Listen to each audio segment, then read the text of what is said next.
तो क्या तैयार हो कंप्यूटर एप्लीकेशन में 50 में से 50 नंबर लेने के लिए? क्योंकि कंप्यूटर एप्लीकेशन का आज हम लोग अभी कर लेंगे लास्ट मिनट रिवीजन और यही तुम्हारे पेपर में अभी आने वाला है। तो बहुत ज्यादा इंपॉर्टेंट वीडियो, तो इसको बिल्कुल भी मिस मत करना। और उसी के साथ में एक सबसे इंपॉर्टेंट बात आप सभी को बता देता हूं कि आपको टेबल वाला और जो फॉर्म वाला क्वेश्चन है वो सबसे पहले अटेम्प्ट करना है। पीछे रफ में एक बार पूरा का पूरा कोड लिख लेना ताकि कोई भी गलती एग्जाम में ना हो।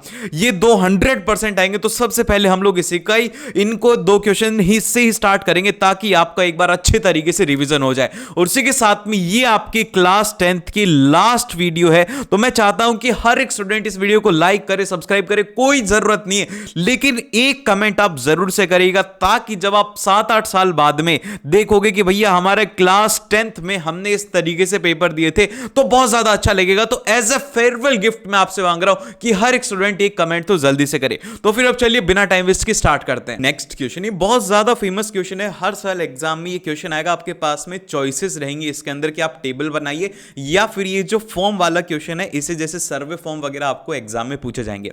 अब इसमें जो सबसे इंपॉर्टेंट है कुछ कुछ एलिमेंट है जो कि आपको ध्यान रखना है। जैसा कि आप इसमें जब इसे पढ़ेंगे तो आपको दिखेगा कि नेम है और इस लाइन में आगे कुछ भी नहीं है, खाली है। तो क्या होता है, कैसे हम लोग इसे ऐड करते हैं, मैं एक बार आपको एक टैग एक्सप्लेन कर देता हूं कि सबसे पहले अगर हमें एक पैराग्राफ लिखना होता है वेब पेज के अंदर, तो हम लोग जो टैग काम में लेते हैं वो लेते हैं पी टैग, हम लोग इसे काम में लेते हैं। लेकिन अब ये होता है कि हमें एक लाइन चाहिए होता है, फिर उसके बाद में हमें नेक्स्ट जो है वो न्यू लाइन से स्टार्ट करना होता है। लेकिन पैराग्राफ में तो क्या होगा, कंसिस्टेंटली होगा। तो अगर उसको लाइन को ब्रेक करना है तो यहां पर हमारे पास में एक एलिमेंट रहता है, वो रहता है BR एलिमेंट रहता है, जो कि क्या होता है, लाइन ब्रेकर होता है। और मोस्ट इंपॉर्टेंट थिंग जो कि इस एलिमेंट के सभी एलिमेंट्स के अंदर की जो BR एलिमेंट होता है ये क्लोज नहीं होता है। बाकी के सभी एलिमेंट्स क्लोज होते हैं। जैसे कि हमने पैराग्राफ को ओपन किया तो हम लोग लास्ट में जाकर के पैराग्राफ को क्लोज करेंगे, लेकिन BR के साथ में ऐसा नहीं होता है। और फिर इसके बाद में जो नेक्स्ट पॉइंट है वो ये है कि यहां पर जैसे कि आपने यहां पर लिखा हुआ है नेम, तो अब इसमें जो है हमारे पास में इनपुट रहेगा। अब इनपुट कौन करेगा, इनपुट इसमें करेगा यूजर। तो उसके लिए हमारे पास में डिफरेंट ऑप्शन रहते हैं, जैसे कि नंबर का रहता है, टेक्स्ट का रहता है। तो हमें सिंपल सा इसमें हमारे जो काम में लेंगे वो लेंगे इनपुट कमांड का, जो कि रहेगा हमारे पास में टेक्स्ट का। ठीक है, ये बात आप समझ के फिर इसके बाद में जो नेक्स्ट ऑप्शन है, अब देखिए यहां पर आपको जो नेक्स्ट लाइन है इसमें सिटी दिख रहा है और इसके अंदर यहां पर आपको 3 चॉइसेस दिख रहे हैं। तो अब ये आप कैसे करेंगे, तो इसको सेलेक्ट करने का सिंपल सा तरीका होता है। सबसे पहले तो आप यहां पर इसकी साइज को सेलेक्ट करेंगे, आपने साइज को सेलेक्ट किया है। फिर उसके बाद में ये क्या होते हैं आपके पास में ऑप्शंस। तो सिंपल सा ध्यान रखो कि इसमें हम लोग कौन सा टैग काम में लेंगे, इसमें टैग लेंगे हम लोग ऑप्शंस को काम में लेंगे। और इसकी साइज कितना रहेगा, वो रहेगा यहां पर 3 साइज, जितने भी ऑप्शन गिवन है उस अकॉर्डिंग आप इसे डिफाइन करेंगे। और फिर इसके बाद में जो नेक्स्ट लाइन आता है वो आता है हॉबी का। अब इसमें यहां पर ये जो है जैसे कि बॉक्सेस गिवन है, अब यूजर चाहे तो इनमें से किसी के ऊपर भी क्लिक कर सकता है, रीडिंग के ऊपर, राइटिंग के ऊपर, सिंगिंग के ऊपर, डांसिंग के ऊपर, स्टॉक मार्केट ट्रेडिंग के ऊपर, शेयर मार्केट ट्रेडिंग के ऊपर, जो भी आपके हैं एलिमेंट्स उनके ऊपर वो क्या कर सकता है। यहां पर ये चेक बॉक्स होते हैं, ये क्या होते हैं, ये होते हैं हमारे यहां पर चेक बॉक्स होते हैं। तो इसीलिए ये बात आपको ध्यान रखनी है कि हमें सेलेक्ट करना होता है, उसको हम लोग बोलते हैं ऑप्शंस, और जिसमें हमारे पास में चॉइसेस रहती है कि हम उसे क्लिक कर सकते हैं, वो होते हैं चेक बॉक्सेस। तो ये बात आपको इसमें ध्यान रखनी है। अब आप इसको एक बार अच्छे तरीके से समझ गए हैं, अब हम लोग इसकी कोडिंग करना स्टार्ट करते हैं। बहुत सिंपल सी बात है, आपको जो वेब पेज के ऊपर दिख रहा है सबसे पहले लाइन दिखेगी नेम, तो आप नेम ही लिखेंगे और इसमें कुछ भी नहीं लिखेंगे। फिर उसके बाद में इसमें वैल्यूज पुट करनी है, तो ये वाला टेक्स्ट आपका रहेगा।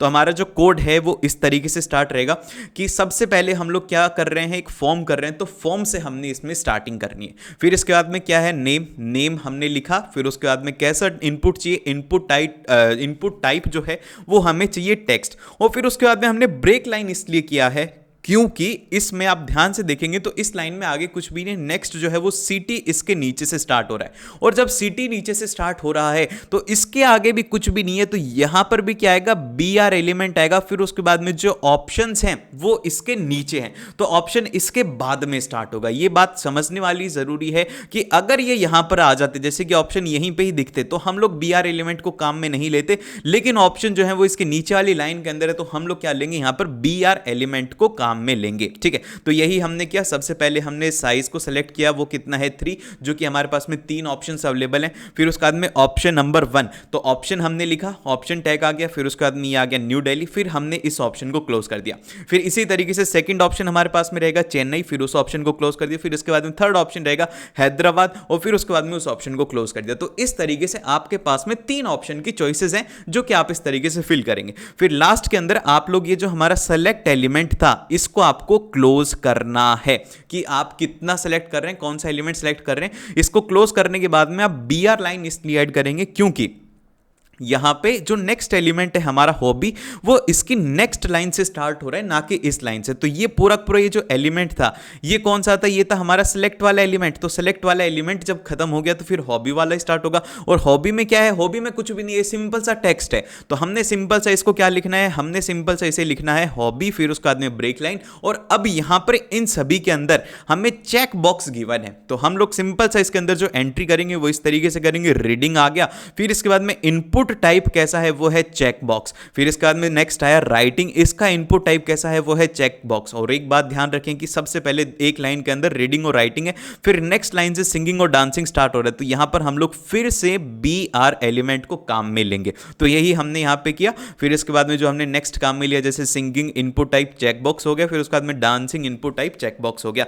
तो इस तरीके से आपको ये चीज ध्यान रखनी है। और लास्ट के अंदर फिर हमने इसको फॉर्म को क्लोज कर देना है। इस तरीके से अगर आप करेंगे तो आपका एग्जाम में एक भी क्वेश्चन गलत नहीं होगा। बस आप टैग को समझते समझते हर एक लाइन को सॉल्व करते हुए चलिए, तो आपको कोई भी दिक्कत नहीं आएगी। अब इसके बाद में आता है नेक्स्ट क्वेश्चन। तो भाई साहब ये वाला जो क्वेश्चन है ये है HTML कोड का। ये 100% आपको एग्जाम में देखने को मिलेगा कि कल आप जब एग्जाम दे रहे होंगे तो आप याद करेंगे कि अरे वाह भैया वाह वाह, आपने तो मौज कर दी थी, हमारे तो 4 नंबर इसमें पक्के हो गए। तो यहां पर 4 नंबर का क्वेश्चन है। अब आप इसमें क्या देखेंगे, सबसे पहले तो आपको यहां पर 2 चीजें ध्यान रखनी है कि जो सबसे फर्स्ट वाली ऊपर वाली लाइन रहेगी ये वाली, ये क्या रहेगी, यहां पर इसमें वो एक साथ कॉलम को जोड़ेगा। जैसे कि आपको नीचे यहां पर 3 कॉलम दिख रहे होंगे, सीरियल नंबर, स्किल और डेज। और ऊपर ये जो स्किल वर्कशॉप है ये क्या है, पूरा पूरा एक है। तो जब कभी भी हम लोग 3 कॉलम को एक साथ करेंगे तो यहां पर हम लोग क्या लेंगे, कॉलम स्पेन हम लोग काम में लेंगे, जिसमें कि हम लोग 3 कॉलम को एक साथ जोड़ रहे हैं तो हम लोग बोलेंगे कॉलम स्पेन 3। ठीक है। और फिर इसके बाद में ये आपको दिख कैसा रहा है, तो ये आप बोलेंगे कि भैया मुझे तो ये बोल्ड दिख रहा है, तो आपने बोल्ड लिख दिया। अब इसका अलाइनमेंट कैसा है, तो इसका अलाइनमेंट आप देखेंगे कि यहां पर सेंटर में, तो इसके लिए हम लोग अलाइन जो है एलिमेंट काम में लेंगे और इसे क्या लिखेंगे, इसे लिखेंगे हम लोग सेंटर। ठीक है, तो इस तरीके से आपको ये लिखना होगा। ये मैं एक बार बोल्ड को हटा देता हूं, फिर हम क्वेश्चन में इसे ऐड कर देंगे। तो इस तरीके से आपको ये चीज यहां पर ध्यान रखने वाली है कि कैसा कैसा एग्जाम में गिवन है। ये फर्स्ट लाइन ही स्टूडेंट गलतियां कर देते हैं एग्जाम में, तो ये आपको ध्यान रखना है। फिर उसके बाद में जो नेक्स्ट है, जैसा कि अब आप यहां पर देख रहे हो कि ये कुछ हैं, जैसे कि ये यहां पर हेडिंग है। मैंने अभी अभी आपको बोला कि बोल्ड, तो मैंने बोल्ड के लिए आपको ध्यान रहे तो मैंने कोई भी टैग आपको नहीं बताया। आपने ध्यान दिया होगा तो मैंने कभी भी आपको टैग नहीं बताया उसका। क्यों?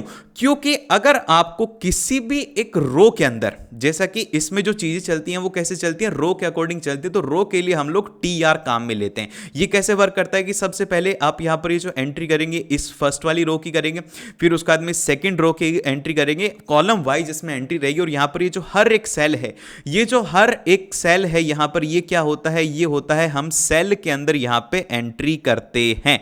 और जब भी हम लोग सेल में एंट्री करते हैं तो यहां पर 2 तरीके का होता है कि अब ये जो है ये सारी की सारी हेडिंग है।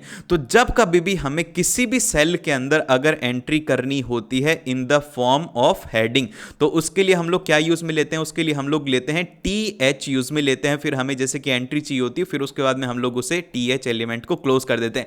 लेकिन अगर हमें स्टैंडर्ड एंट्री चाहिए होता है, ये क्या है, जब हमें सेल हेडिंग चाहिए, लेकिन अब अगर हमें नॉर्मल हेडिंग चाहिए तो नॉर्मल के लिए हम लोग क्या करते हैं, नॉर्मल के लिए हम लोग सिंपल से स्टार्ट करते हैं, उसे TD से स्टार्ट करते हैं। फिर जो भी एलिमेंट की एंट्री होती है A या B, फिर उसके बाद में हम लोग उस एलिमेंट को इस तरीके से क्लोज कर देते हैं। ये रो वाइज चलता रहता है। सबसे पहले रो एलिमेंट आता है, फिर उसके बाद में आपको देखना है कि क्या हेडिंग वाला है। अगर हेडिंग वाला है तो हम लोग वहां पर TH से स्टार्ट करते हैं, और अगर नॉर्मल है तो उसके लिए हम लोग TD से स्टार्ट करते हैं। क्या ये बात आपको समझ में आ गई? बस ये समझना जरूर था, और फिर उसके बाद में रो वाइज आपको चलते हुए जाना है। ठीक है, क्या इतनी बात आपको समझ में आ गई है? बस इसके अलावा कुछ भी ज्यादा समझने की जरूरत नहीं, दिमाग लगाना ही नहीं है। ठीक है, तो देखो कि सबसे पहले स्टार्टिंग किस तरीके से रहेगी हमारी कोड की। सबसे पहले हमने लिखा HTML, फिर उसके बाद में हमने बॉडी लिखा। यहां पर जो भी टेबल बॉर्डर आपको एग्जाम में गिवन होगा कि आपको टेबल बॉर्डर गिवन होगा या फिर आपको विड्थ गिवन होगी, तो आपको सिंपल सा विड्थ लिखना है और उसके साथ में उसकी लिख देना है और दोनों सेमी कॉलन के अंदर आना चाहिए। विड्थ हो गया, हाइट हो गया, सेल पैडिंग हो गया, जो भी आपको गिवन है बस आपको टेबल के आगे ये सब चीजें लिखते जाना है कि बॉर्डर है तो ये 1 हो गया, विड्थ है तो 300 हो गई, जो भी है वो आपको टेबल एलिमेंट के साथ में लिखना है। फिर इसके बाद में जो टेबल एलिमेंट के बाद में जो चीजें स्टार्ट होती हैं वो होती हैं रो वाइज एंट्री। तो यहां पर हमने स्टार्ट कर दिया फर्स्ट रो को, तो आपने यहां पर देखा कि ये है हमारी फर्स्ट रो जिसमें कि स्किल वर्कशॉप लिखा हुआ है, तो ये होगी हमारी फर्स्ट रो स्टार्टिंग। अब इसमें आप देखेंगे कि हमारे यहां पर 1 2 3 है, तो 3 कॉलम को एक साथ जोड़ा हुआ है, तो इसीलिए हम लोग यहां पर क्या काम में लेंगे, वो लेंगे कॉलम स्पेन काम में लेंगे, जो कि है यहां पर 3 कॉलम को हम लोग एक साथ ऐड कर रहे हैं। फिर इसके बाद में हमारी जो एंट्री है वो है TH, मतलब कि ये कैसा है, ये बोल्ड में हमें चाहिए, हेडिंग में चाहिए, तो इसीलिए हमने इसे TH फॉर्म में काम में लिया है। और फिर इसके बाद में हमने यहां पर वैल्यू को एंटर कर दिया स्किल वर्कशॉप, फिर उसके बाद में TH एलिमेंट को हम यहां पर क्लोज कर देंगे। फिर इसके बाद में इस रो के अंदर क्या आपको और कोई चीज दिख रही है, आपको इसमें कुछ भी नहीं दिख रहा, आपने एंट्री कर दी तो बस ये रो खाली हो गया। तो अब हम लोग इस रो को यहां पर हमने इसे क्लोज कर दिया TR एलिमेंट से। तो ये पूरी पूरी हमारी ये जो थी ये क्या थी, ये थी हमारी फर्स्ट रो। ठीक है, क्या ये बात आप समझ पाए। फिर उसके बाद में हम लोग इसमें स्टार्ट करेंगे इसकी सेकंड रो। तो अब सेकंड रो में भी जब आप देखेंगे, मैं एक बार आपको हाईलाइट करके दिखाता हूं, ये वाली सीरियल नंबर, स्किल और डेज, तो ये तीनों के तीनों क्या हैं, इसमें जो सारी की सारी एंट्रीज हैं ये कैसी हैं, बोल्ड में है, एज ए हेडिंग है। तो हम लोग यहां पर कौन सा एलिमेंट काम में लेंगे, वो मैंने अभी अभी आपको सिखाया था TH और TD में, तो TH हम लोग काम में लेंगे, तो वही हमने यहां पर काम में लेना है। हमें यहां पर लिखेंगे TR, फिर उसके बाद में हमने TH में क्या चाहिए, सीरियल नंबर चाहिए, तो हमने फिर पहले इसको खोला, फिर उसके बाद में TH को क्लोज कर दिया। फिर इसके बाद में नेक्स्ट में TH, इसमें स्किल आ गया, फिर हमने इस TH को क्लोज कर दिया, फिर उसके बाद में डेज आ गया। तो इस तरीके से ये जो है ये पूरी पूरी एंट्री किसके लिए हो गई, ये पूरी पूरी एंट्री हो गई हमारी सेकंड रो के लिए। क्या ये बात मेरी समझ पा रहे हो आप, इसके अलावा कुछ भी नहीं है। फिर इसके बाद में अब जो नेक्स्ट आप देखेंगे कि नेक्स्ट जो रो है, अब ये दोनों की दोनों रो हमारी खत्म हो चुकी है, हमने इनकी एंट्रीज कर दी हैं। अब इसके बाद में हमारा डेटा है, बेसिकली बस ये डेटा है। इसमें फर्स्ट रो के अंदर आप देखेंगे कि आपको इस एलिमेंट में दिख रहा है 1, तो आप क्या करेंगे, सबसे पहले रो एलिमेंट को आप ओपन करेंगे। तो यही हमने यहां पर ओपन किया है, ये सबसे पहले मैं आपको दिखा देता हूं कि हमने ये रो एलिमेंट को ओपन किया। फिर उसके बाद में फर्स्ट सेल की एंट्री जो कि TD, क्योंकि नॉर्मल हमें एंट्री चाहिए, हेडिंग नहीं चाहिए, तो हमने यहां पर क्या लिखा है TD, और ये होगा यहां पर 1। फिर उसके बाद में हमने इस TD को क्लोज कर दिया है। और एक और बात, यहां पर एक गलती हुई है, इसमें एक गलती हुई है जो कि यहां पर आपको ऐड ऑन करना चाहिए, जो कि मैंने ऐड नहीं किया है इसमें। वो ये है कि आपको यहां पर अलाइनमेंट भी ऐड करना होगा। आपको क्या ऐड करना होगा, अलाइन। एक बार स्पेलिंग देख लेना आप अलाइन की, और उसको आपको सेंटर लिखना होगा। ठीक है, जब अगर आप सेंटर नहीं लिखेंगे तो एग्जाम में मार्क्स कट हो जाएंगे। तो ये बात ध्यान रहे कि अगर जैसे कि बाय डिफॉल्ट जो रहता है वो किस साइड रहता है, लेफ्ट। अगर एग्जामिनर ने बोला है कि आपको राइट में चाहिए तो आप राइट लिखेंगे, और अगर सेंटर में चाहिए तो आपको उसमें अलाइनमेंट लिख करके सेंटर में उसे यूज में लेना है। ठीक है, ये बात आप इसमें ध्यान रखेंगे। तो इस तरीके से आपको बस ये फिर थर्ड रो हो गया। फिर इसी तरीके से आपको वैल्यूज एंटर करते जाना है, और ये इसका पूरा पूरा कोड है जो कि एक बार आप क्रॉस चेक कर सकते हो। सबसे फर्स्ट जो है हमारे पास में कुछ इंपॉर्टेंट टर्म्स और डेफिनेशंस है जो कि एग्जाम के पॉइंट ऑफ व्यू से बहुत ही ज्यादा इंपॉर्टेंट है, तो वो देख लेते हैं। सबसे पहले बात करते हैं कि जो P टैग है, ये पैराग्राफ टैग होता है, जिसको कि हम लोग कहां पे यूज में लेते हैं, वेब पेज में यूज करते हैं, जहां पे कि हमें पैराग्राफ क्रिएट करना होता है। ठीक है, फिर उसके बाद में नेक्स्ट आता है हमारे पास में BR टैग। अब ये जो BR टैग क्या होता है, ये एक एम्प्टी टैग होता है। आपको पता होना चाहिए कौन सा कंटेनर टैग होता है, कौन सा एम्प्टी टैग होता है। तो यहां पर BR एक कैसा टैग होता है, एम्प्टी टैग होता है, और इसका काम क्या होता है, it is used to break the line flow and start the text from the new line. कि भैया आपको लग रहा है कि अब मेरे को नेक्स्ट लाइन से स्टार्ट करना है, तो आप इस टैग को इसमें यूज कर सकते हो। फिर इसके बाद में नेक्स्ट आती है यहां पर डेफिनेशन लिस्ट। अब डेफिनेशन लिस्ट अलग अलग होती है। ये क्या होता है, डेफिनेशन लिस्ट को हम लोग इस तरीके से डिफाइन करते हैं कि a type of a list in which we have to define a term along with its description. यहां पे क्या होता है कि हमें जो टर्म है ना उसको डिफाइन करना होता है उसके डिस्क्रिप्शन के साथ में। अब ये इसके कुछ कुछ एट्रीब्यूट्स और टैग हैं, जैसे कि सबसे पहला है DL। DL किसके लिए होता है, DL जब हमें स्टार्ट करनी होती है या फिर हमें एंड करनी होती है लिस्ट को, जब हम लोग DL यूज में लेते हैं। फिर डीएल की फुल फॉर्म है डेफिनेशन लिस्ट। फिर उसी के साथ में डीटी होता है। डीटी किसके लिए होता है कि to represent the definition term, जो भी हमने डिफाइन करा है उस टर्म को यहां पे रिप्रेजेंट करने के लिए हम लोग बोलते हैं। फिर उसके बाद में डीडी क्या होता है, डीडी होता है to represent the definition description, जो भी हमारा डेफिनेशन है उसके डिस्क्रिप्शन को डिफाइन करने के लिए हम लोग डीडी यूज में लेते हैं। ठीक है, तो ये हो गया। फिर इसके बाद में जो नेक्स्ट आता है क्वेश्चन, मतलब पॉइंट नंबर 4 के ऊपर जाने से पहले मैं थोड़ी सी आपसे बात करना चाहता हूं।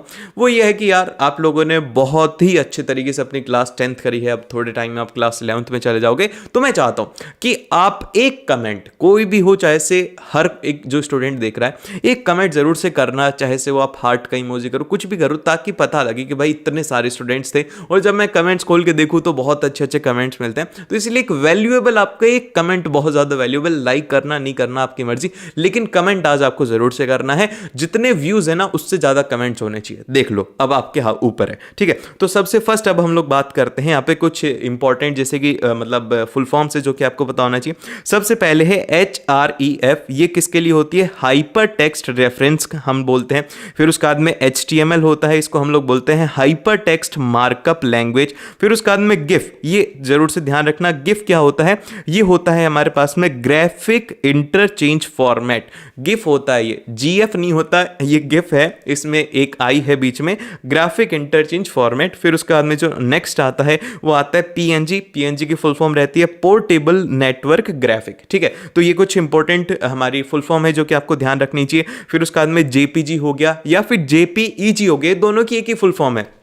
जैसे कि JPEG है, उसके अंदर एक चीज़ एडिशनल एड ऑन हो जाती है, जैसे कि JPG का अगर मैं आपको फुल फॉर्म बताता हूँ वो है कि जॉइंट फोटोग्राफिक एक्सपर्ट ग्रुप, ये होती है JPG की फुल फॉर्म, और मतलब JPG की ये फुल फॉर्म होती है। फिर इसके बाद में जो नेक्स्ट आता है वो आता है हमारे पास में इनलाइन इमेज। इनलाइन इमेज क्या होता है, जब कभी भी हमें किसी भी टेक्स्ट के बीच में या पैराग्राफ के बीच में इमेज को इंसर्ट करना होता है तो हम लोग क्या बोलते हैं, वो होता है इनलाइन इमेज। तो इसी तरीके से आप इसे डिफाइन करेंगे कि inline image is a image between the line or a paragraph in a web page। Web page में जब हम लोग इंसर्ट करते हैं तभी हम लोग क्या बोलते हैं, उसे बोलते हैं इनलाइन इमेज। अब जैसे कि इसका एट्रीब्यूट क्या रहेगा, हमारा जो टैग है वो रहेगा IMG, और उसी के साथ में आपको अगर इसे यूज में लेना है तो यहां पे आपको सोर्स भी डिफाइन करना होगा। जैसे आपके कंप्यूटर के अंदर जहां पर भी फाइल स्टोर है आप उसका एप्लीकेशन लिखोगे, या फिर आप लोग जैसे कि अगर किसी के ऊपर आपको इसको ट्रांसफर करना है, किसी वेब पेज के ऊपर ट्रांसफर करना है जहां से इमेज खुल जाए, उसको भी आप इसमें इंक्लूड कर सकते हो। जैसे कि अब हम इसमें क्या इंक्लूड कर रहे हैं, इसमें इंक्लूड कर रहे हैं इमेज। SRC से क्या है, ये है हमारा सोर्स है इसका।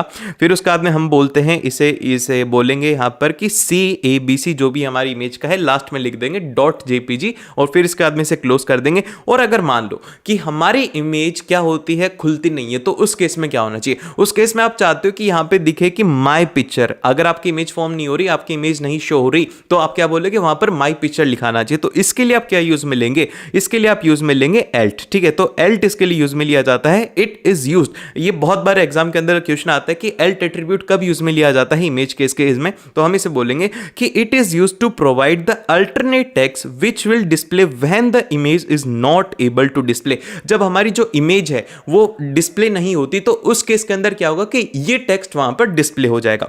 फिर इसके बाद में जो नेक्स्ट आता है हमारे पास में, इसका 6th पॉइंट है। 6th पॉइंट में बोला गया है कि सेल स्पेसिंग क्या होता है। तो सेल स्पेसिंग को हम लोग डिफाइन करते हैं यहां पे कि it provides the space between the consecutive cells, कि दो सेल के बीच में अगर डिस्टेंस चाहिए तो उसके लिए हम लोग सेल स्पेसिंग बोलते हैं। वहीं पर अगर आप मान लो कि आपको कंटेंट के बीच में और उसकी बॉडी मतलब कि बाउंड्री के बीच में अगर आपको स्पेस चाहिए तो उसके लिए क्या करोगे, उसको हम लोग बोलते हैं सेल पैडिंग। अब सेल पैडिंग क्या होता है कि it provides the space between all the content and all boundary.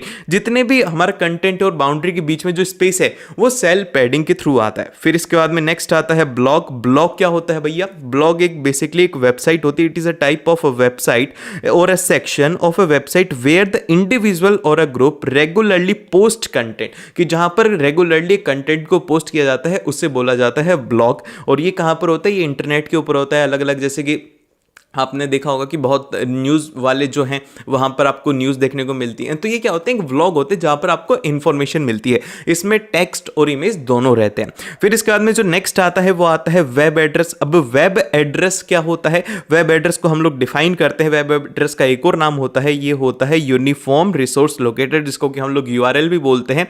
और ये क्या होता है, यूआरएल क्या होता है कि it is a unique identifier of a resource on internet. आपने देखा होगा कि आप जैसे कि अभी यूट्यूब के ऊपर देख रहे हो तो YouTube का एक ऑफिशियल पूरा है, ये है कि youtube.com। तो आपको अगर YouTube के ऊपर आना है तो आपको ये लिखना होगा www.youtube.com। तो आप इसके ऊपर आएंगे तो इसकी एक यूनिक आईडी है। अगर जैसे कि मान लो ऐसी यूनिक आईडी नहीं होती तो यहां पे क्या करता कोई, इसके जगह पर ये क्यों लगा देता, तो अलग अलग सारे वेबसाइट अलग अलग हो जाते, सभी की एक यूनिक लोकेशन होती है इंटरनेट पे। तो वो किसके थ्रू होती है, वेब एड्रेस के थ्रू होती है। और ये जो वेब एड्रेस होता है, ये वेब एड्रेस जैसे कि आप ये किसके ऊपर सर्च करते हो, ये आप सर्च करते हो, मैं आपको एक इंपॉर्टेंट बात बता रहा हूं, ध्यान रखना, वो ये है कि हम इसे सर्च करते हैं सर्च इंजन पे। किसे पर सर्च करते हैं, सर्च इंजन पे हम लोग सर्च करते हैं। ये क्या होता है, ये एक सॉफ्टवेयर होता है जहां पर जाकर के हम लोग हमारी क्वेरी लिखते हैं, फिर उसके बाद में हमें रिजल्ट्स मिलते हैं। जैसे कि आपने लिखा सोशल मीडिया, तो सोशल मीडिया में आपको इंस्टाग्राम मिलेगा, आपको फेसबुक मिलेगा और आपको यूट्यूब मिलेगा, ये सारे के सारे लिंक्स मिलेंगे। फिर उसके बाद में आपको इनका एड्रेस मिलेगा, वेब एड्रेस पर जाकर के फिर आप इनकी सर्विसेज को एंजॉय कर सकते हो। तो ये आपको पता होना चाहिए। फिर उसके बाद में जो नेक्स्ट आता है वो आता है प्रोटोकॉल। अब प्रोटोकॉल क्या होता है, प्रोटोकॉल को हम लोग इस तरीके से डिफाइन करते हैं कि protocol is a set of rule that governs the working of arc. कि यहां पर पूरी जो टोटल वर्किंग है ना, उसको कौन कंट्रोल करता है। अगर कंट्रोलिंग नहीं होगी तो यहां पे मिसमैच हो जाएंगे। तो इसीलिए यहां पर क्या किया जाता है, प्रोटोकॉल को यूज में लिया जाता है। दो तरीके के प्रोटोकॉल होते हैं। सबसे फर्स्ट आता है HTTP, जो कि जिसकी फुल फॉर्म होती है वो होती है हाइपर टेक्स्ट ट्रांसफर प्रोटोकॉल। और जो सेकंड होता है वो होता है HTTPS। ये होता है हमारे पास में hyper text transfer protocol secure. ठीक है, ये होते हैं, ये दो प्रोटोकॉल होते हैं जो कि लोग मतलब कि वेबसाइट्स के ऊपर यूज में लिए जाते हैं ताकि वो एक प्रॉपर फंक्शनिंग कर पाए एक सेट ऑफ रूल के अकॉर्डिंग। फिर इसके बाद में जो नेक्स्ट आता है वो आता है हमारे पास में OSS। OSS क्या होता है, ये होता है एक ओपन सोर्स सॉफ्टवेयर होता है जो कि क्या होता है, जो कि कोई भी देख सकता है और उससे मॉडिफाई कर सकता है उस कोड को। अब जैसे कि मेरा आप लोगों से क्वेश्चन है कि एक कंपनी है, उसको क्या करना है, अपना सॉफ्टवेयर सेल करना है, तो वो किसके थ्रू सेल करती है, उनके पास में होता है एक लाइसेंस जिसके थ्रू क्या करती है, वो अलग अलग अपने सॉफ्टवेयर को डिस्ट्रीब्यूट करती है। जैसे कि आपने देखा होगा GTA गेम है, तो वो क्या है, एक स्पेसिफिक कोड है, वो क्या करते हैं, आपसे एक अमाउंट चार्ज करते हैं, फिर उसके बाद में वो आपको सॉफ्टवेयर यूज में लेने को देते हैं और आप उसको मॉडिफाई नहीं कर सकते, ऐसे उनकी टर्म्स होती है। तो ये होता है। फिर उसी के साथ में जो नेक्स्ट आता है वो आता है फिजिकल टेक्स्ट स्टाइल। तो यहाँ पर फिजिकल टेक्स्ट स्टाइल अलग अलग तरीके से होती है, जैसे कि changing the appearance of text. हम चाहते हैं कि हमारा टेक्स्ट बोल्ड दिखे तो हम लोग इसके लिए बोल्ड एट्रीब्यूट यूज में लेते हैं। अंडरलाइन करना चाहते हैं तो उसके लिए हम लोग यू को यूज में लेंगे। फिर जैसे कि उसको इटैलिक में अगर करना चाहते हैं तो उसके लिए ये लेंगे। और ये जो फिजिकल टेक्स्ट स्टाइल हैं, ये सारे के सारे कैसे टैग हैं, ये एक कंटेनर टैग हैं। देन फिर इसके बाद में जो नेक्स्ट आता है हमारे पास में वो आता है अनऑर्डर्ड लिस्ट। अब ये जो अनऑर्डर्ड लिस्ट होते हैं ना, इसमें क्या होता है कि आपने देखा होगा कि कई बार वेबसाइट के ऊपर अपन जाते तो आपको ऐसे सर्कल्स मिलते हैं, आपको ऐसे बॉक्सेस मिलते हैं, आपको एरो मिलती है। तो ये सब किसके लिए होती है, ये होती है अनऑर्डर्ड लिस्ट होती है। तो इसी को ही हम लोग बोलेंगे कि unordered list, there is no order or sequence of a list of item. कि यहां पर जो भी लिस्ट ऑफ आइटम है उसका कोई भी ऑर्डर और कोई भी सीक्वेंस नहीं है। अब जैसे कि यहां पे यूएल जो टैग है, ये किसके लिए, स्टार्ट करने के लिए होता है अनऑर्डर्ड लिस्ट को। फिर इसके बाद में इसके अलग अलग होते हैं, जैसे कि एल आई क्या होता है, आपको एलिमेंट अगर इंसर्ट करना है तो आप एल आई के थ्रू इसमें इंसर्ट करेंगे। जैसे कि आपको चाहते हो कि भैया मेरे को तो ऐसे डॉट चाहिए, तो उसके लिए आप लिखेंगे टाइप डिस्क। फिर उसके बाद में अगर आपको सर्कल चाहिए तो आप उसमें लिखेंगे टाइप सर्कल। ठीक है, तो इस तरीके से आपको इसे कंप्लीटली ध्यान से देखो कि जैसे कि कई बार रेक्टेंगल आएगा एग्जाम के अंदर, क्वेश्चन ये 100% आएगा, आपको एग्जामिनर ऐसे बॉक्स बना के देगा, तो आपको उसमें लिखना होगा कि ये क्या है, ये है हमारा रेक्टेंगल मतलब स्क्वायर। ठीक है, आप इसे लिखेंगे स्क्वायर, आप लिखेंगे कि टाइप कैसा है, इसका स्क्वायर है। फिर उसके बाद आप उसमें एलिमेंट ऐड करेंगे जो कि वहां पर डिस्प्ले होना चाहिए। जैसे कि आपने लिखा कि स्क्वायर के आगे क्या और डिस्प्ले होना चाहिए, आपका नाम डिस्प्ले होना चाहिए, तो आपने यहां पर अपना नाम लिख दिया। फिर उसके नीचे आपने एक पूरा बॉक्स बना दिया। ठीक है, इस तरीके से बॉक्स बना दिया, उसमें आपने अपने दोस्त का नाम लिख दिया। तो इस तरीके से आपको लिखना होगा। देन फिर इसके बाद में जो नेक्स्ट आती है वो आती है हमारे पास में ऑर्डर्ड लिस्ट। अब ये दो तरीके की होती है, बहुत तरीके की हो सकती है। नंबर्ड लिस्ट होती है, या फिर आप इसे बोल सकते हो कि इसमें क्या होता है कि आपका जो भी डेटा है वो क्या रहता है, आप उसे नंबर्स में कर सकते हो, ABCD फॉर्म में कर सकते हो, जैसे आपकी मर्जी वैसे आप कर सकते हो। तो हम लोग इसे डिफाइन करते हैं कि list of items in a sequence used is is known as ordered list, ठीक है, जहां पर कि हमारा सीक्वेंस ऑफ आइटम रहता है। अब ये क्या होते हैं, इसका एट्रीब्यूट क्या है, वो है OL टैग को हम लोग यूज में लेते हैं to create a ordered list. अब इसके टाइप अलग अलग होते हैं, जैसे कि अगर आपको 1 2 3 चाहिए तो आप इसमें लिखेंगे टाइप 1, फिर उसके बाद में अगर आपको ABCD में पूरी पूरी मार्किंग चाहिए तो आप उसमें लिखेंगे टाइप A, ठीक है। फिर इसके बाद में जो नेक्स्ट आता है वो आता है लिंकिंग। अब देखो लिंकिंग क्या होता है, लिंकिंग बेसिकली होता है कि आपको ये सिंपल से वर्ड से समझ में आ रहा है कि एक चीज से दूसरी चीज को रिलेट करना, तो अब यही होता है कि connecting the document is known as linking. दो डॉक्यूमेंट्स को लिंक करना आपस में ही लिंकिंग होती है। अब ये दो तरीके की होती है, और ये जो लिंकिंग है ना वेब पेज के ऊपर किसके थ्रू होती है, हाइपर लिंक के थ्रू होती है। Hyper link is a word और इमेज, ये कुछ भी हो सकता है, वर्ड हो सकता है या फिर एक इमेज हो सकती है, which link to the other document. आपने देखा होगा कई बार वेबसाइट्स के ऊपर ऐसे लिखा होता है कि क्लिक हियर, तो जैसे आप उसके ऊपर क्लिक करते हो तो आप एक नई वेबसाइट के ऊपर चले जाते हैं, फिर कोई इमेज होती है जिसके ऊपर आप क्लिक करते हैं। तो ये सब क्या होते हैं, ये होती है लिंकिंग, जो कि किसके थ्रू होती है, हाइपर लिंक के थ्रू होती है। और इसका क्या टैग है, वो है यहाँ पर A टैग को यूज में लिया जाता है, it is use to create a hyperlink. अब ये दो तरीके की होती है। सबसे फर्स्ट जो होती है वो होती है एक्सटर्नल लिंकिंग। इसमें क्या होता है कि create a link between two separate HTML documents. दो अलग अलग HTML डॉक्यूमेंट्स होते हैं, उनमें क्या किया जाता है, एक लिंक क्रिएट किया जाता है एक्सटर्नल लिंकिंग में। फिर इसी तरीके से जो नेक्स्ट आता है वो आता है कि अब आप इसमें क्या चाहते हो कि आपको पूरा पूरा URL प्रोवाइड करवाना, आप नए उसको रिवर्ट कर रहे हो, तो आप उसके लिए क्या यूज में लोगे, उसके लिए यूज में लोगे href, जो कि मैंने आपको बताया था हाइपर टेक्स्ट रेफरेंस। तो ये क्या होता है कि it provides the URL of a web page. आपने सबसे फर्स्ट यहां पर लिखा कि ये किसके लिए हो गया, ये हो गया हाइपर लिंक के लिए, और फिर उसके बाद आपने उसका वेबसाइट का एड्रेस लिखा abc.html, फिर उसके बाद में आपने लिखा ये क्लिक, जो कि वहां पर डिस्प्ले होगा, ठीक है। फिर उसके बाद आपने इसको क्लोज कर दिया। फिर इसके बाद में जो नेक्स्ट आता है वो आता है इंटरनल लिंकिंग। इंटरनल लिंकिंग में क्या होता है, बेसिकली एक ही डॉक्यूमेंट में किसी एक सेक्शन को आप वहां पर रेफर कर दो, जैसे कि आपने देखा होगा वेबसाइट के ऊपर कि for this refer to paragraph 4, तो वहां पर जैसे आप क्लिक करते हो तो आप उसके नीचे उस जगह के ऊपर पहुंच जाते हो। तो यही होता है कि it is the linking between the two different section of a same document, की एक ही डॉक्यूमेंट के अंदर दो मतलब कि लिंक करना, उसे ही हम लोग बोलते हैं इंटरनल लिंकिंग। और इसका जो एग्जांपल है वो रहता है हमारे पास में A, और फिर उसके बाद में नेम रहेगा पैराग्राफ का, कहां पर आप उसे करना चाहते हो, फिर उसके बाद में आप उसे क्लोज कर देना। फिर इसके बाद में वेब पेज भी दो टाइप के होते हैं। सबसे फर्स्ट होता है स्टैटिक वेब पेज और दूसरा होता है डायनामिक वेब पेज। अब स्टैटिक वेब पेज पे क्या होता है, it is the information on the web page और a website contains the same every time. आपने देखा होगा कि जैसे कि YouTube का एक एग्जांपल लेते हैं, ठीक है। YouTube के ऊपर क्या है, आप सभी का अलग अलग अकाउंट है, तो आप सभी के पास में अलग अलग वीडियोस का रिकमेंडेशन आता है और हर एक के पास में अलग अलग आता है। लेकिन वहीं पर ही अगर आप CBSE की वेबसाइट के ऊपर जाते हो तो आपको सेम चीज मिलती है। तो ये क्या हो गई, CBSE वाली जो वेबसाइट हो गई, CBSE की जो वेबसाइट है वो क्या हो गई, वो हो गई स्टैटिक वेबसाइट। और वहीं पर ही जो YouTube है ये क्या हो गया, डायनेमिक वेबसाइट। इसमें क्या होता है कि information that changes depending on the user and the time. तो ये आपको पता होना चाहिए। जो यहाँ पर डेफिनेशन आती है वो आती है नेटवर्क की। नेटवर्क होता क्या है, तो हम लोग जो नेटवर्क है इसको इस तरीके से डिफाइन करते हैं कि network is a collection of a 2 or more computer which are connected together to share the information and resources। भैया नेटवर्क वो होता है जिसके अंदर की 2 या 2 से ज्यादा कंप्यूटर कनेक्ट होते हैं, उनको आपस में कोई भी इंफॉर्मेशन एक्सचेंज करनी होती है। इसलिए अब जैसे कि जो फर्स्ट इंटरनेट था, ये एक MCQ फॉर्म में है कि फर्स्ट इंटरनेट क्या था, फर्स्ट इंटरनेट का नाम था एपरेंट, उसका नाम था। इसके फुल फॉर्म है यहाँ पर advance research project agency network, ये है इसकी फुल फॉर्म, याद रख लेना। MCQ क्वेश्चन में शॉर्ट मार्क्स में आ सकता है कि फुल फॉर्म क्या होगी। फिर इसके बाद में जो नेक्स्ट आता है कि जितने भी कंप्यूटर्स होते हैं ना वो सारे के सारे 2 चीजों के ऊपर काम करते हैं, TCP और IP के ऊपर। अब ये TCP क्या होता है, TCP की जो फुल फॉर्म होती है वो होती है ट्रांसमिशन कंट्रोल पैनल। अब देखिए ट्रांसमिशन कंट्रोल पैनल होता क्या है, transmission control panel breaks the message into the smaller packets and also reassemble these into a original message.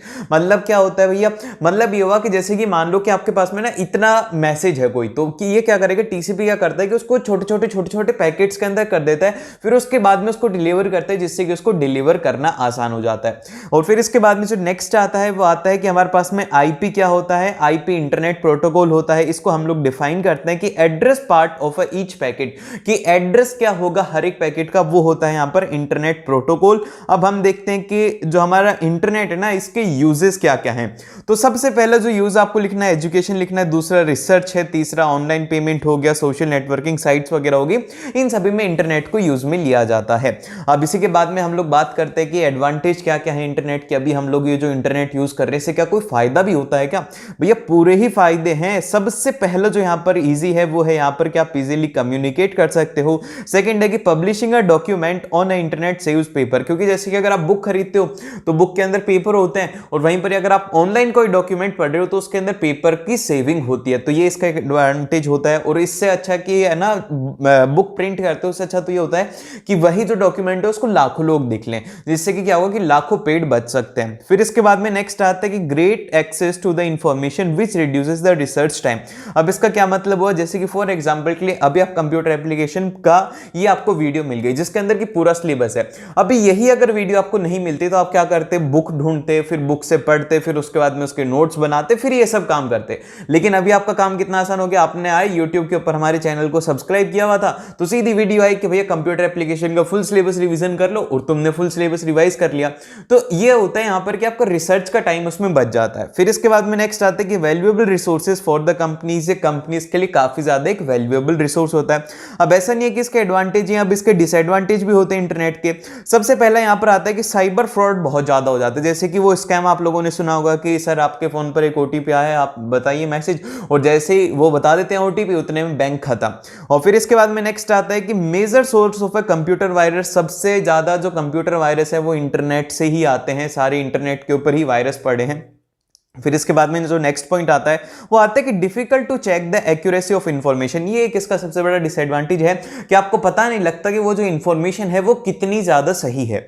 और फिर इसके बाद में अगला जो पॉइंट आता है हमारे पास में वो आता है मॉडेम। अब मॉडेम क्या होता है, मॉडेम के एग्जाम के अंदर एक बार पिछले साल मैं बता रहा हूं आपको, ये 2019 के अंदर ये क्वेश्चन आया था कि व्हाट इज मॉडेम। तो मॉडेम याद रखना कि modem is a modulator and demodulated device. अब इसका क्या मतलब हुआ, मॉडेम की डेफिनेशन ये होगी कि converts the computer digital signal.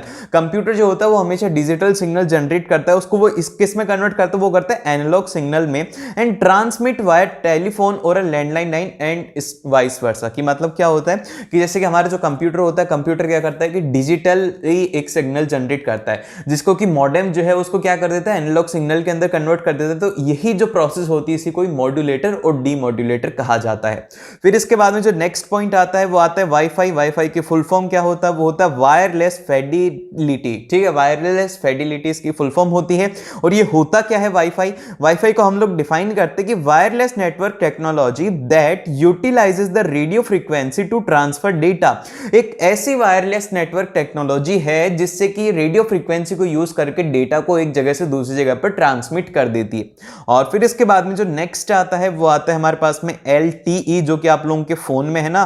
तो LTE को हम लोग डिफाइन करते हैं, LTE की जो फुल फॉर्म है वो है लॉन्ग टर्म इवोल्यूशन, और इसको हम लोग डिफाइन करते हैं कि high speed wireless broadband technology design to support the roaming internet access by the cell phone. ये बेसिकली एक ऐसी टेक्नोलॉजी है जिसकी हेल्प से क्या, अगर आप घूम भी रहे हो, जैसे कि ये जो वाईफाई होता है, वाईफाई तो एक जगह पर स्टेबल होता है, ब्रॉडबैंड होता है वो भी एक जगह पर स्टेबल होता है, उसका एक फिक्स एरिया होता है। लेकिन अगर मान लो कि आप बाहर गए हो, आपको बाहर इंटरनेट की जरूरत है, तो उस केस के अंदर क्या काम आता है, उस केस के अंदर आपके काम आता है LTE मतलब लॉन्ग टर्म इवोल्यूशन।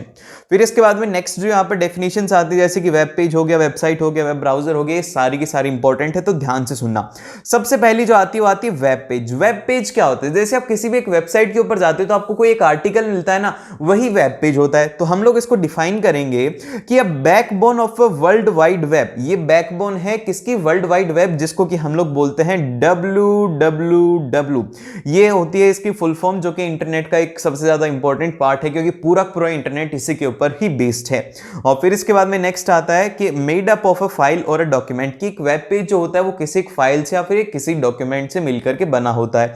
फिर इसके बाद में आती है वेबसाइट। वेबसाइट क्या होगी, बहुत सारे वेब पेज को मिला दो तो वो एक वेबसाइट बन जाती है। तो वेबसाइट को हम लोग डिफाइन करेंगे कि group of related web page that follow the same theme and all the theme are connected together by hyperlink, कि सारे के सारे जो पेजेस हैं उनको एक साथ आप कनेक्ट कर दो एक ही जैसी थीम के, तो उनको हम लोग कहते हैं उस जो वो जो होता है ना एक कलेक्शन, उसको हम लोग कहते हैं वेबसाइट। फिर इसके बाद में नेक्स्ट आता है वेब ब्राउजर। अब वेब ब्राउजर क्या होता है? Web browser is a software application that is used to retrieve and display the some content on world wide web. कि जैसे कि मान लो कि आपको अगर वर्ल्ड वाइड वेब के ऊपर कुछ देखना है, तो आप ऐसा तो है नहीं कि जैसे कि बुक होती है, बुक को खोल के देख ले तो ऐसे देख लोगे, नहीं। इसके लिए आपको एक सॉफ्टवेयर एप्लीकेशन चाहिए जिससे कि आप है ना आसानी से वर्ल्ड वाइड वेब को एक्सेस भी कर पाओगे और वहां पे जाकर के वो जो वेबसाइट्स वगैरह हैं, वेब पेज वगैरह, वो आपको वहां पे डिस्प्ले हो पाएंगे। फिर इसके बाद में जो नेक्स्ट आता है वो आता है वेब क्लाइंट। वेब क्लाइंट क्या होता है? Web client is a special program designed as a user interference through which message are send to the web server. भैया सिंपल सा ये होता है कि एक ऐसा स्पेशल प्रोग्राम होता है जिससे कि क्या होता है कि एक यूजर इंटरफेरेंस करता है सर्वर के साथ में कि उसको कौन सी इंफॉर्मेशन चाहिए, कौन सी इंफॉर्मेशन नहीं चाहिए। जैसे कि अभी आप आई हो यूट्यूब के ऊपर, तो आप यहां पर यूट्यूब पर जब सर्च कर रहे हो तो आप उसके सर्वर को बोल रहे हो कि भैया मेरे को ये सर्च करना है, फिर सर्वर जो है आपकी रिक्वेस्ट को सुनता है, फिर आपको वो चीजें दिखाता है। तो ये काम होता है यहां पे उसका, किसका? वेब सर्वर का और वेब क्लाइंट का। अब यहीं पर ही वेब सर्वर क्या होते हैं? Web server is a computer program that save the HTML pages और a file from the web client. कि जैसे कि मान लो कि अभी मैं क्या हूं, मैं एक वेब क्लाइंट हूं, किसका हूं? यूट्यूब का। अब जो यूट्यूब है, यूट्यूब एक सर्वर है, बहुत सारे कंप्यूटर्स हैं, तो मैं यहां से क्या करता हूं कि ये जो मैंने वीडियो बनाई है इसको अपलोड करता हूं, तो ये यूट्यूब के सर्वर पर जाकर के अपलोड होगी। तो यहां पर क्या हुआ कि इसके ऊपर फाइल अपलोड की जाती है जिससे कि जो क्लाइंट है उन फाइल को एक्सेस कर पाएगा। और फिर इसके बाद में जो नेक्स्ट आता है वो आता है हमारे पास में, जैसे कि ये जो देखो नेक्स्ट वाली जो डेफिनेशन है बड़ी ही ज्यादा इंपॉर्टेंट है, वो ये है कि every web server connected to a internet is associated with the unique address, जिसको कि हम लोग आईपी एड्रेस बोलते हैं। जैसे कि जो हमारा वेब सर्वर है ना, उसका एक यूनिक एड्रेस होता है, उस एड्रेस को हम लोग कहते हैं आईपी एड्रेस। और यहां पे आपसे एग्जाम में भी आ सकता है कि व्हाट इज आईपी एड्रेस, तो ये डेफिनेशन इंपॉर्टेंट है। फिर इसके बाद में नेक्स्ट आता है वेब एड्रेस, या फिर आप इसको बोल सकते हो URL, जिसकी की फुल फॉर्म होती है यूनिफॉर्म रिसोर्स लोकेटर। अब ये क्या होता है? जैसे कि अभी वेब पेज है, बहुत सारे हजारों लाखों करोड़ों अरबों वेब पेज हैं, तो अभी अगर आपको मान लो कि एक पर्टिकुलर वेब पेज के ऊपर जाना है, तो आप कैसे जाओगे? जैसे कि घर हैं, बहुत सारे लाखों घर हैं, और आपको एक घर के ऊपर जाना, अपने घर के ऊपर जाना है, तो कैसे जाते हो? तो आप उसका एड्रेस देखते हो। तो इसी तरीके से जो वेब पेज होते हैं इनका भी एक एड्रेस होता है, उस एड्रेस के ऊपर जाकर के वो वेब पेज आपको मिल जाता है। तो हम लोग इसे डिफाइन करेंगे कि each web page has a address describing where it can be found and this address is called the web address. कि ये एक ऐसा एड्रेस होता है जो डिस्क्राइब करता है कि भैया ये वेब पेज वहां पे मिलेगा, तो वहां पे जाकर के देखो। इसको ही हम लोग कहते हैं वेब एड्रेस, या फिर हम लोग इसे URL भी कहते हैं। और फिर इसके बाद में नेक्स्ट आता है मेल। मेल को हम लोग डिफाइन करें, ईमेल, सॉरी मैंने मेल बोल दिया, ईमेल। ईमेल को हम लोग डिफाइन करेंगे इलेक्ट्रॉनिक मेल। अब इसकी डेफिनेशन क्या होती है? इसकी डेफिनेशन होती है कि पेपरलेस, ये यहां पर बॉस नहीं लिखा हो, paperless method of sending messages, notes, picture and even sound files from one place to another place using the internet as a medium. कि आप एक जगह से दूसरे जगह के ऊपर कोई इमेज भेजनी है, आपको कोई फाइल भेजनी है, PDF भेजनी है, तो उस केस के अंदर आप जो यूज में लेते हो उसको हम लोग कहते हैं ईमेल। जैसे कि मेल के अंदर क्या होता है? मेल का मतलब होता है कि आप कोई भी चीज किसी को मेल कर रहे हो। जैसे कि मेल आप कोई लेटर भी कर सकते हो, मेल आप कोई सामान भी कर सकते हो एक बॉक्स के अंदर। तो इसी तरीके से क्या होता है कि ईमेल में क्या होता है कि इलेक्ट्रॉनिक वे से आप उसको मेल कर रहे हो, जिसके अंदर कि आपकी फाइल्स हैं, इमेज वगैरह, डॉक्यूमेंट्स वगैरह हैं। फिर इसके बाद में नेक्स्ट आता है कि what are the advantage of email. की एडवांटेज क्या क्या है ईमेल के? तो सबसे पहला जो एडवांटेज है वो है यहां पर कि इसकी स्पीड अप हो जाता है वर्क फ्लो, आप बहुत ही जल्दी 1 सेकंड के अंदर मेल पहुंच जाती है। फिर सेकंड आता है कि it saves paper and printing cost, इससे पेपर भी सेव होते हैं, प्रिंटिंग कॉस्ट भी सेव होती है। File and images can attach to an email, और आसानी से आप फाइल और इमेज को अटैच कर सकते हो ईमेल के साथ में। फिर इसके बाद में आता है multiple copies of a message can be send at a once, कि एक साथ में आप है ना बहुत सारी कॉपीज को सेंड कर सकते हो बहुत सारे पीपल को, ये इसका एडवांटेज होता है। देन फिर इसके बाद में ऐसा नहीं है कि एडवांटेज ही है, इसके डिसएडवांटेज भी हैं। तो इसका सबसे पहले जो डिसएडवांटेज है वो ये है कि इट कैन कैरी वायरस, इसके अंदर आप वायरस भी डाल करके भेज सकते हो अपने दोस्त को परेशान करने के लिए कि देखो ये वायरस डाउनलोड किया, फिर उसके बाद में उसको वायरस भेज दिया तो क्या हो गया, उसका कंप्यूटर खराब हो गया। तो ऐसा मत करना है, तुम्हारा दोस्त ही उसने कुछ नहीं बिगाड़ा, ठीक है। फिर इसके बाद में नेक्स्ट आता है कि limit the size of a data file and can be sent, कि आप है ना जो डेटा साइज है वो लिमिटेड होती है, कि जैसे कि आप 5 MB की फाइल भेज सकते हो, 6 MB की फाइल भेज सकते हो, ये लिमिटेड होता है। फिर इसके बाद में नेक्स्ट आता है कि hasty medium to convey emotions, और इसके अंदर काफी ज्यादा हेस्टी मीडियम हो जाता है जिससे कि आप ना अपने जो इमोशंस हैं वो नहीं बयां कर सकते उसके थ्रू। फिर इसके बाद में जो नेक्स्ट आता है वो आता है ई लर्निंग, जो कि अभी आप लोग कर रहे हो, जिसके अंदर की इलेक्ट्रॉनिक चीजें इन्वॉल्व होती हैं, फिर इंटरनेट इन्वॉल्व होता है, उसको हम लोग कहते हैं ई लर्निंग। इसकी फुल फॉर्म होती है electronic learning and electronic made of, मतलब कि electronic mode of delivering a learning training और एजुकेशनल प्रोग्राम, कि जैसे कि किसी भी अगर एजुकेशनल प्रोग्राम है जिसके लिए हम लोग इलेक्ट्रॉनिक मोड को यूज कर रहे हैं तो वहां पे हम लोग बोलेंगे कि यहां पे हो रही है ई लर्निंग। जैसे कि अभी आप लोग अपने मोबाइल फोन को यूज में ले रहे होती है, क्या है, एक तरीके से कि इलेक्ट्रॉनिक डिवाइस है। और फिर इसके बाद में नेक्स्ट आता है वो आता है एडवांटेज। एडवांटेज क्या है इसका, सबसे पहला है कि फ्लेक्सिबल टाइमिंग होती है, जब आपका मन करे, जैसे कि आपका मन कर रहा है कि यार आज सो जाऊं, तो थोड़ी देर बाद में आपने वीडियो देख ली, जितना मन करे जैसे मन करे आप वीडियो देख सकते हो। लेकिन वहीं पर अगर स्कूल होता है तो वहां पे फिक्स टाइम होता है ना कि 9:30 बजे क्लास स्टार्ट हो जाएगी, अगर नहीं गए तो वो छूट जाता है, लेकिन यहाँ पे ऐसा नहीं होता। फिर सेकंड आता है कि reduces the travel time and the travel cost. अभी ऐसा तो है नहीं कि आपको मेरी वीडियो देखने के लिए बस में जाना पड़ेगा, फिर उसके बाद में आपका टाइम भी वेस्ट होगा, ऐसा होता ही नहीं। आप तो बस बैठे हो, थोड़ा सा ट्रैवल करते हो अपने फोन के लिए और फिर उसके बाद में आपको वीडियो मिल जाती है और आप पूरा पढ़ लेते हो। फिर इसके बाद में नेक्स्ट आता है कि can access any time anywhere. अब बहुत सारे बच्चे हैं जो कि अभी नहीं पढ़ते, वो रात में पढ़ते हैं, 3 बजे पढ़ते हैं, 4 बजे पढ़ते हैं, एग्जाम से 1 घंटे पहले पढ़ते हैं और कभी भी पढ़ लेते हैं, बस में चलते हुए पढ़ लेते हो, आप जहां पर मन करे वहां पर आप पढ़ सकते हो ई लर्निंग के थ्रू। अब इसके कुछ डिसएडवांटेज भी हैं। इसका सबसे पहला डिसएडवांटेज ये कि रूटीन नहीं होता स्टूडेंट का। स्टूडेंट है ना रूटीन अपना मेंटेन नहीं कर पाता, क्योंकि है ना उसको आदत पड़ गई, अब वो कंफर्ट जोन के अंदर आ गया कि अरे यार अभी तो वीडियो आई है, बाद में देख लेंगे आराम से, तो वो कंफर्टेबल जोन में चला जाता है। फिर इसके बाद में नेक्स्ट आता है कि student not feel associated with teacher, और टीचर के साथ में वो कनेक्शन नहीं होता, लेकिन हमारा तो दिल का कनेक्शन है ना, समझ रहे हो ना, दिल का कनेक्शन है हमारा तो कनेक्शन हो ही गया। और फिर इसके बाद में अगला जो आता है वो आता है instruction may not be available, की इंस्ट्रक्टर जो है वो हर टाइम के ऊपर अवेलेबल नहीं हो पाता। जैसे कि आप लोग कमेंट करते हो तो मैं सभी के कमेंट्स को रिप्लाई नहीं दे पाता, तो मैं ना बहुत सारे हजारों लाखों एक साथ कमेंट कर देता हूं। मैं रिप्लाई करने बैठू तो सुबह तो मेरे को 5-6 दिन तो मेरे को रिप्लाई करने में लग जाएंगे, फिर भी पूरे नहीं होंगे, क्योंकि मैं जब रिप्लाई करने लगूंगा उस टाइम के ऊपर भी आ रहे होंगे, तो इसीलिए यहां पर इंस्ट्रक्शन अवेलेबल नहीं होता। अब इसके बाद में जो नेक्स्ट पॉइंट आता है वो आता है मोबाइल टेक्नोलॉजी। अब देखो टेक्नोलॉजी बहुत ज्यादा चेंज होती रहती है, तो अभी जो हम लोग टेक्नोलॉजी देख रहे हैं वो देख रहे हैं 5G। आप लोगों ने नाम सुना है ना, तो इसी तरीके से पहले 3G था, फिर 4G था, तो आप लोगों के सिलेबस में है वो है 3G, जिसका कि नाम होता है, फुल फॉर्म होती है 3rd जनरेशन। तो 3G को हम लोग कैसे डिफाइन करेंगे, 3G को हम लोग डिफाइन करेंगे कि 3G telecommunication network supports the services that provide the information rate at least 200 kbps।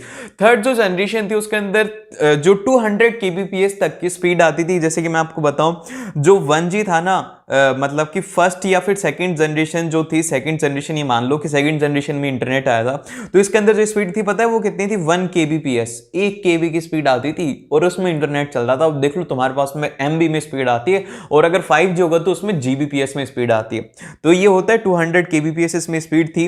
और यहाँ पे क्या हो सकता था, आप थर्ड जनरेशन से क्या क्या ट्रांसफर कर सकते थे कि add multimedia facilities that allows the videos and audio and the graphic application, जिससे कि आप ना ऑडियो सेंड कर सकते हो, वीडियो सेंड कर सकते हो, या फिर कोई भी एक ग्राफिक एप्लीकेशन को उसमें रन कर सकते हैं।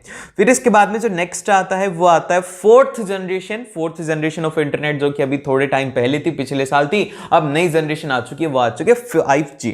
और ये क्या आता है, इसको हम लोग क्या बोलेंगे, ये बोलेंगे कि it is the successor of a 3G का नेक्स्ट वर्जन है ये। And 4G system provides the mobile ultra broadband internet access. इसमें बहुत ही ज्यादा कवरेज के अंदर इंटरनेट मिल जाता है लोगों को और आराम से वो एक्सेस कर पाते हैं। एंड इसकी स्पीड कहां तक होती है, 100 Mbps मूविंग में, और जो 1 Gbps है स्टेशनरी के ऊपर आपको स्पीड मिल सकती है। और फिर इसके बाद में नेक्स्ट आता है कि SMS क्या होता है। SMS को हम लोग डिफाइन करते हैं शॉर्ट मैसेज सर्विस। ये क्या होता है, ये होता है text messaging for sending a short message up to 160 character to a mobile, कि आप मोबाइल के ऊपर किसी को मैसेज करना चाहते हो ना, तो 160 कैरेक्टर तक का तो आप लोग SMS के थ्रू सेंड कर सकते हैं। फिर इसके बाद में आता है एमएमएस क्या होता है, सिंपल सा, जिसके अंदर क्या है ना, यूजर जो है वो कोई भी मल्टीमीडिया फाइल भेज सकता है, ऑडियो हो गया, वीडियो हो गया, या फिर कोई भी फाइल वो एमएमएस के थ्रू भेज सकता है। और फिर इसके बाद में जो नेक्स्ट आते हैं यहाँ पर भैया, बहुत ही ज्यादा इंपॉर्टेंट है ये, HTML ही तुम्हें दिखेगा सबसे ज्यादा। HTML के सबसे ज्यादा क्वेश्चंस तुम्हें एग्जाम के अंदर देखने को मिलेंगे। तो सबसे पहले हम लोग देखते हैं, वो देखते हैं टेबल टैग क्या होता है। तो भैया टेबल टैग क्या होता है कि it insert a table into a web page. Web page के अंदर टेबल को एंटर करने का काम इसका होता है। एंड इसका जो हमारे पास में सिंटेक्स होता है वो क्या होता है, सबसे पहले टेबल का टैग होता है जो कि कैपिटल के अंदर रहेगा। फिर इसके बाद में आपको टेबल के साथ में जो भी लिखना है कि क्या उसका बॉर्डर वगैरह होना चाहिए, वो सब कुछ आपको लिखना है। पूरे पूरे एलिमेंट्स आएंगे इसमें, रो भी आएंगी, कॉलम भी आएंगी, वो हम लोग देखेंगे। और फिर इसके बाद में आपको टेबल को क्लोज कर देना है। फिर अगला जो एलिमेंट आता है वो आता है रो टैग। रो टैग किस लिए यूज में लिया जाता है, रो टैग को यूज करते हैं कि डिफाइन टेबल रोज, कि हमारे टेबल के अंदर जो रोज है ना उनको डिफाइन किया जाता है। याद रखना एग्जाम के अंदर क्वेश्चन में आपको कंफ्यूज करने के लिए बोलेगा कि क्या हम लोग कॉलम टैग को यूज कर सकते हैं, तो कॉलम टैग को हम, मतलब कि कॉलम टैग होता ही नहीं है, कॉलम टैग को हम लोग यूज ही नहीं कर सकते। तो ये आपको याद रखना है। और इसके लिए आपको जो सिंटेक्स यूज में लेंगे वो लेंगे TR, और इसके अंदर जो भी आप डेटा रखना चाहते हैं वो डेटा, फिर इसके बाद में TR को आप क्लोज करेंगे। फिर इसके बाद में जो नेक्स्ट आता है वो आता है सेल टैग। अब सेल टैग क्या होता है, जैसे कि जो रो है, ठीक है, जैसे कि ये रो कैसे बना दी मैंने, हाँ, तो ये जो रो है इसके अंदर अलग अलग ऐसे सेल्स होंगे, ठीक है। इन सेल के अंदर आपको कुछ ना कुछ एक डेटा रखना होगा, तो उस डेटा को फिल करने के लिए हम लोग यूज में लेते हैं सेल टैग। और सेल टैग को क्या बोलते हैं, cell tag is used to define a data cell, जो कि करंट सेल होता है, और the header of a table. Header of a table या फिर आप लोगों का जो सेल डेटा है उसको डिफाइन करने के लिए हम लोग इसको यूज में लेते हैं। जैसे कि अगर आपको सिंपल सा डेटा लिखना है तो आप TD, जो भी आपको डेटा लिखना है, जैसे कि आपका नाम लिखना है तो यहां पर मैंने मेरा नाम लिख दिया, आयुष मेरा नाम है, फिर उसके बाद में मैंने इसको क्लोज कर दिया। तो अब इस सेल के अंदर क्या हो जाएगा, यहां पर डिस्प्ले हो जाएगा आयुष, ठीक है, इस तरीके से इसमें डिस्प्ले हो जाएगा। और अगर वहीं पे ही मेरी जो टेबल है उसका फर्स्ट रो रहेगी ना, वो होती है हेडर। तो अगर मेरे को हेडर लिखना है ना, तो हेडर के लिए मैं यहां पर यूज में लूंगा TH, और फिर जो भी मेरे को हेडिंग डालनी है वो, फिर इसके बाद में TH को क्लोज कर दूंगा, हेडर के लिए है ये। फिर इसके बाद में नेक्स्ट आता है कि आपको अलाइन करना है, कि आप चाहते हो कि मेरी टेबल थोड़ी सेंटर में हो या फिर ऐसे हो वैसे हो, जैसे भी आप करना चाहो, तो उसके लिए आप बोलेंगे कि table align is equal to left, right या फिर सेंटर में, आप जैसे भी उसको रखना चाहते रखिए। फिर इसके बाद में जो नेक्स्ट आता है वो आता है भैया हाइट। हाइट क्या होता है, एक क्वेश्चन जो पिछले साल MCQ में पूछा गया था कि हाइट और जो वेट होती है उसको हम लोग किस में मेजर करते हैं। तो याद रखना कि height and weight are measured in pixels के अंदर हम लोग हाइट और वेट को मेजर करते हैं। इंचेस में आपको दिया जाएगा, इंचेस के अंदर, फीट के अंदर या फिर सेंटीमीटर में, तो आपको लिख के आना होगा पिक्सल्स। और यहां पर इसके लिए जो सिंटेक्स हम लोग यूज में लेंगे कि table height is equal to pixel. कितना पिक्सल चाहिए, पिक्सल नहीं लिखना है, ये कितना पिक्सल चाहिए, जैसे कि 2 पिक्सल चाहिए तो आप 2 लिखेंगे ऐसे, ठीक है, ऐसे आपको लिखना है। फिर इसके बाद में नेक्स्ट आता है कि बैकग्राउंड कलर, आपको पीछे बैकग्राउंड कलर कैसा चाहिए, आपको अगर ब्लू चाहिए तो आप लिखेंगे कि टेबल बैकग्राउंड और BG colour is equal to blue आपको चाहिए, और अगर रेड चाहिए तो रेड लिखेंगे, और अगर जैसे कि ब्लू कैन चाहिए तो वो लिख सकते हैं, और जितने भी कलर है ना वो सब आप लिख सकते हो इसमें। फिर इसके बाद में नेक्स्ट आता है वो आता है V अलाइन, जो कि क्या होता है कि वर्टिकल अलाइनमेंट होता है किसी भी एक टेबल का, कि आपको मान लो कि आपकी जो रो है उसको वर्टिकली अलाइन करना है, तो उसके लिए हम लोग इस टैग को यूज में लेते हैं। तो ये होता है TRV अलाइन। इसके लिए आपके पास में रहेगा टॉप, बॉटम एंड मिडल, ये 3 रहते हैं इसके अंदर वर्टिकल अलाइनमेंट के अंदर। और वहीं पर ये जो नॉर्मल अलाइनमेंट होता है उसके अंदर होता है लेफ्ट, राइट और सेंटर। फिर इसके बाद में नेक्स्ट आता है वो आता है रो स्पैन। ये थोड़ा ध्यान में रखना क्योंकि एग्जामिनर आपको एक HTML कोड आएगा क्वेश्चन के अंदर, उसके अंदर याद रखना है कि रो स्पैन आपको यूज में करना है जहां पे कि आपको 2 सेल जो है रो के आपको मर्ज करने पड़ जाए। जहां पे भी आप 2 सेल मर्ज करोगे वहां पर आप लोग इसको यूज में लेंगे। और इसी तरीके से एक होता है वो होता है कॉल स्पैन। क्या होता है, वो होता है कॉल स्पैन होता है। ये किसके लिए होता है, ये होता है आपको कॉलम को मर्ज करने के लिए, ठीक है, समझ रहे हो मेरी बात। 2 कॉलम को अगर मर्ज करना है तो आपको लिखना है। और इसका जो हमारे पास में टैग रहता है, सिंटेक्स रहता है, वो रहता है कि TD रो स्पैन, कितने आपको नंबर ऑफ सेल्स लगाने हैं वो आप यहां पर लिख देंगे। अब मैंने एक बहुत ही सिंपल सा, बहुत ही बेसिक से एक टेबल दिया है, इसका हम लोग कोड लिखेंगे। ये है हमारी HTML टेबल। ये क्या है, देखो ध्यान से देखो, ये है इसकी हेडिंग। क्या है, ये है इसकी हेडिंग H1 में है, और मैं इसका जो कलर है वो बोल देता हूं कि इसका जो बैकग्राउंड कलर है वो है ब्लू, और ये है हमारी टेबल। तो इसके अंदर ये जो ऊपर वाली रो है ना, ये वाली रोल नंबर, नेम और क्लास, तो ये क्या हो जाएगी, ये हो जाएगी हमारे पास में, मैं इसको कलर चेंज करके लिख देता हूं, ये हो जाएगा हेडर, ठीक है। और हेडर के लिए हम लोग क्या लिखेंगे, वो TH वाला है ना, वो लिखेंगे इसमें।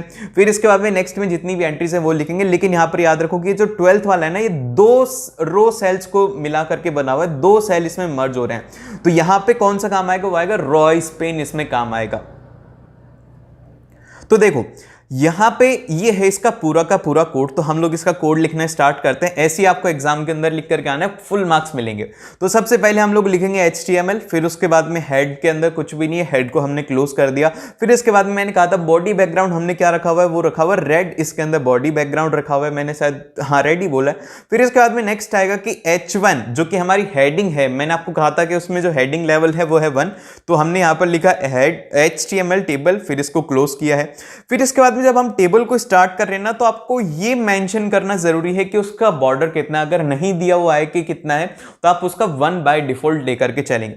तो यहां पे हम लोग लिखेंगे table border is equal to 1। फिर इसके बाद में फर्स्ट हम रो स्टार्ट कर रहे हैं, जो कि हमारी हेडर वाली रो है। देखो यहां पे ये वाली रो है जिसके अंदर रोल नंबर, नेम और क्लास लिखा हुआ है, तो ये हम लोग लिखना स्टार्ट करते हैं एंट्री से। TR फर्स्ट रो स्टार्ट हो चुके हैं। इसके अंदर पहला जो एलिमेंट है और वो रहेगा TH से हम लोग करेंगे, क्योंकि हेडर एलिमेंट है, तो ये हो जाएगा रोल नंबर, फिर इसको क्लोज करेंगे। फिर इसी तरीके से नेम हो गया, क्लास हो गया, ये 3 आपको एलिमेंट डालने। अब ये रो क्लोज हो जाएगी, तो यहां पे क्या हो गया, इससे आपका है ना पहली जो हेडर वाली है ना रो, वो कंप्लीट हो चुकी है। अब इसके बाद में अगली जो आपके पास में आएगी वो आएगी यहां पे TR नेक्स्ट रो है, जिसके अंदर कि आपने एंट्रीज डाल रखी है, जैसे कि TD1 फर्स्ट सेल के अंदर आपको 1 चाहिए, सेकंड सेल के अंदर आपको ABC वैल्यू चाहिए, थर्ड सेल के अंदर आपको 10th वैल्यू चाहिए, और ये क्लोज कर दिया। अब इसके बाद में जो तीसरी रो है जिसके अंदर कि हमारे 2 सेल मर्ज हो रहे थे, वो देखा था ना आपने 12th लिखा हुआ 2 सेल मर्ज हो रहे थे, तो उसके लिए क्या करेंगे, सिंपल सा रो को ओपन करेंगे, फर्स्ट सेल के अंदर वैल्यू डाली, सेकंड सेल के अंदर हम लोगों ने वैल्यू डाली, लेकिन जो थर्ड सेल है उसके लिए हम लोग लिखेंगे TD row span is equal to 2, क्योंकि हम लोग 2 सेल को कंबाइन कर रहे हैं। फिर इसके बाद में क्या डेटा है, वो है 12th, और इसको हमने क्लोज कर दिया, और ये रो भी क्लोज हो गया। अब जो तीसरी रो है उसके अंदर आपको फिर से वो डेटा लिखने की जरूरत नहीं है, ये बस एक बार ही आएगा, इसके अंदर ये नहीं आएगा, इसके अंदर बस 2 ही एंट्री आएंगी, वो आएंगी एक तो TD3 और एक TDNA, और फिर इसके बाद में आप इसे क्लोज करेंगे। फिर लास्ट के अंदर आप टेबल का एलिमेंट क्लोज करेंगे, बॉडी का एलिमेंट क्लोज करेंगे, और HTML का कोड चेक करेंगे। और जब भी आपको देखना हो कि मेरा कोड सही है गलत है, तो देख लेना जितने भी आपके एलिमेंट ओपन है क्या आपने उनको क्लोज कर दिया, अगर नहीं किया तो उनको क्लोज कर दो, क्योंकि यही गलती करते हैं और कोई भी गलती नहीं होती है। और फिर इसके बाद में अगला जो पॉइंट आता है वो आता है लिंकिंग। लिंकिंग क्या होता है, linking is a key feature of HTML and its ability to link the text और an image to another document और विद इन द डॉक्यूमेंट। ये कैसी प्रॉपर्टी होती है HTML में, जिससे कि आप है ना कोई भी चीज को, जैसे कि टेक्स्ट को लिंक करना चाहते हो या फिर आप कोई भी इमेज को लिंक करना चाहते हो कि इसके ऊपर क्लिक करते ही वो इमेज खुल जाए, तो वो सब कुछ आप इसमें कर सकते हो लिंकिंग के थ्रू। फिर इसके बाद में जो नेक्स्ट आता है वो आता है एक्सटर्नल लिंकिंग। एक्सटर्नल लिंकिंग क्या होता है, एक्सटर्नल लिंकिंग जो होता है, this leads to the link that goes to another website, जिससे कि आप है ना किसी और वेबसाइट के ऊपर जा सकते हो। उस लिंक का डाला, फिर उसके बाद में सीधी उस वेबसाइट के ऊपर चले गए। और फिर इसके बाद में जो नेक्स्ट आता है वो आता है HRF एट्रीब्यूट। ये क्या होता है, ये होता है हाइपर टेक्स्ट रेफरेंस होता है। ये क्या होता है, it is used to specify the URL of a targeted document, कि एक जो हमारा डॉक्यूमेंट है वो टारगेट है कि उसके ऊपर ही जाना है, तो वहां पे हम लोग इसको यूज में लेते हैं। जैसे कि एग्जांपल के तौर पर है AHREF, वो जो डॉक्यूमेंट है उसका आपने लिखा कि http://www.google.com, और फिर यहां पर आपने लिख दिया क्लिक, तो जैसे ही जो यूजर है उसको यहां पर क्लिक कैसा दिखेगा, ये दिखेगा उसको ब्लू कलर का दिखेगा। जैसे ही वो इसके ऊपर क्लिक करेगा तो वो सीधा गूगल के ऊपर चला जाएगा। फिर इसके बाद में नेक्स्ट है कि अगर आपको ऑडियो को इंबेंड करना है किसी भी एक डॉक्यूमेंट में HTML में, तो उसका कोड क्या होगा, तो उसका कोड याद रखना कि सबसे पहले ऑडियो कंट्रोल्स आप ओपन करेंगे, फिर इसके बाद आप सोर्स लिखेंगे कि सोर्स क्या है, तो सोर्स लिखेंगे, सोर्स की फाइल का नाम, जैसे कि ऑडियो फाइल है .mp3 हो जाएगी। फिर इसके बाद में ऑडियो को क्लोज कर देंगे। इसी तरीके से वीडियो का होता है, वीडियो कंट्रोल, फिर सोर्स का नाम, फिर उसके बाद में वीडियो को आप क्लोज कर